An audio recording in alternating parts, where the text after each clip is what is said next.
been gone for a while, and I truly apologize, but it's okay. We gotta get content out, even though there's no movies open. So, on to the movies.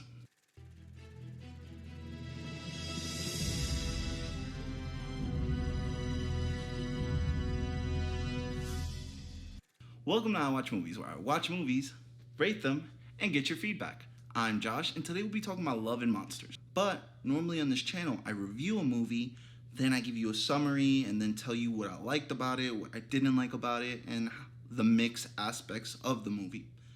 So, from now on, I'll just be giving you that portion. I'll give you the good, the bad, and the mix, as I feel that you guys should explore the movie and you guys should watch it. I shouldn't have to break it down to you guys, because then I'm spoiling the movie, and there's no fun in that. I'll give you small summaries and a synopsis of what the movie is, but I will not ruin the movie for you guys. Unless you guys want me to, leave that in the comments below. I will summarize movies if you guys want me to. So, Love and Monsters is directed by Michael Matthews and stars Dylan O'Brien, Jessica Henwick, and Michael Rooker. Dylan O'Brien is a boy who lives under a bunker due to the world being taken over by monsters. He's in a monster apocalypse. Because he lives under a bunker and is not used to monsters, he tends to freeze when he sees them. He gets scared and locks. Literally, his whole system just shuts down. 85 miles away, he has a girl he loves, and he wants to make a trip from where he lives to her while facing a horde of monsters. And that's all I'm going to tell you, because I want you to experience this movie completely. Again, I will not summarize this movie, but let's get into the good things about this movie. The good thing about this movie is it reminds me a lot of Zombieland, but we're tired of zombie movies. Am I right? Like, I'm certainly tired of zombie movies. They come out every year, and while they are fun, it's getting a little repetitive. I want something new, and that's what this movie brought to me.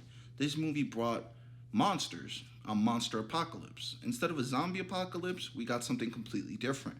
You know, you see these characters living under bunkers because they're scared to come up into the world, scared of monsters. And that's a little refreshing to me. That's something new, something never tried before. Another thing I liked about this movie was the chemistry of the characters.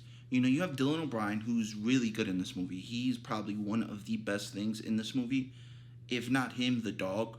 They have such a good, chemistry in the movie, as well as Michael Rooker and the little girl he's with. I forgot her name, but, they all fit so well in this movie, and you want to explore the movie more. You're wanting more at the end, and you want a sequel to happen, and hopefully there is a sequel to this movie.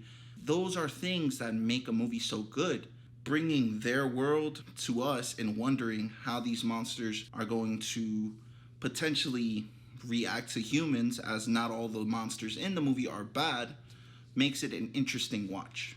Now, getting onto the mix aspect of this movie, what I felt mixed about were the fact that this movie didn't come out in theaters. And that upsets me, because this movie should have been watched in theaters.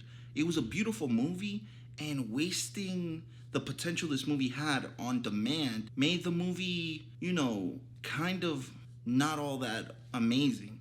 See, on a big screen, everything changes in the movie theaters.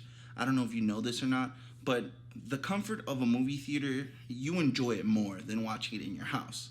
So, if this movie came out in theaters, it could have been a tad bit better. I'm not taking away from it, as it is a great movie to watch, but it could have just been a little better in the theaters. It's just the sense of, I don't like on demand. And this movie went straight to on demand when it could have just came out in theaters, and it could have gave people a reason to go to the theaters, as there is no reason to go to the theaters at the moment. All the movies that they're playing in the theaters are either old.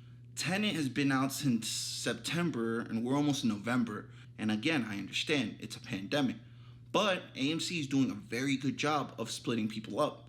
You sit here, and then basically a whole box around you of no people. They enforce that 6 feet, and they clean up very well. We've come to the end with the bad. So the only thing bad I found in this movie is the predictability. Throughout the movie, you see that Dylan O'Brien learns something, and then later on, he implements it in the movie. And you're just like, okay, this is going to be important, and he'll learn this. And then it's just like, okay, everything you see throughout the movie, you're going to be like, okay, Dylan O'Brien's going to learn that later. And it comes up a lot. as well as the villains. I did not see any purpose of the villains in the end. You could have just made a monster a villain and called it a day, but they got actual human beings to be villains. And I get it. I mean, you want humans because they're a little more relatable, and you understand that, oh, there are humans like this in this world. It makes sense. But again, these villains were rushed. You only see them through the end of the movie, and you're like, okay, something's very suspicious about these people, and you're just wondering, why did they even put them in the movie in the first place? Maybe they put them in so the movie was a little longer, but they weren't that much needed in the movie. And again, it's just a waste of time for the movie. They're not per se bad, but they didn't do anything good nor bad to the movie. They were just blah. So, you've gotten the good, the bad, and the mix. Me personally, I enjoyed this movie. Again, I wish I saw this movie in theaters. It would have been so much better in theaters. But I saw it on demand, and you could watch it on demand too. I think Amazon Prime has it for $20. It is worth the watch, believe it or not. This movie, again, it's just like a Zombieland movie, but with monsters. It's very enjoyable. It's a must-watch if you haven't anything to watch lately. And you can watch this with kids, you can watch this with adults, you can watch this pretty much with anybody. It was very entertaining. If I had to rate this movie, I'd give it a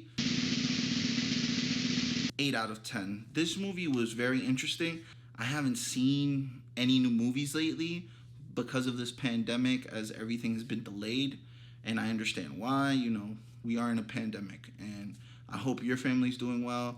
I hope you guys are taking precaution and being safe. But thank you guys, and remember to like, comment, and subscribe, and comment what movie you want me to review. Again, I'll only be doing the good, the bad, and the mix. Thank you guys, and remember, I watch movies so you don't have to. Have a good day, everybody.